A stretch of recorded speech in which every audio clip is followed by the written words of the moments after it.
Jadi lama dek karena laba murah hati ini niat mamak kami alim ulama dia pandai PRT PRW umumnya sekelunang kami hadir pada malam ini. Kok jauh nala datang, kok dakek nala tibu jauh lah disonsong dakek lah disalamin dibawa lalu ke kedudukan.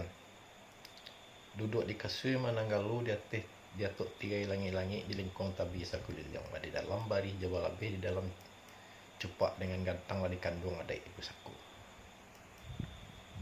Cameh kami nang kanyut teramang kami nang kajatuh. Kok mana mbak nak tibu di dalam mai malam tiang nak nunjuk tampuk main bau nak tibu di nak mau memanggil nak tibu di galah. Alam main bau nak tibu di nak mau memanggil nak tibu di galah. Tentang masalah kedudukan. Aluran dia tekot tak ke bawah, alun dan bawah kok tekatian entah barat gori tak ke tengah. Itulah minta supaya rela jemaah kepakai ini mamak kami.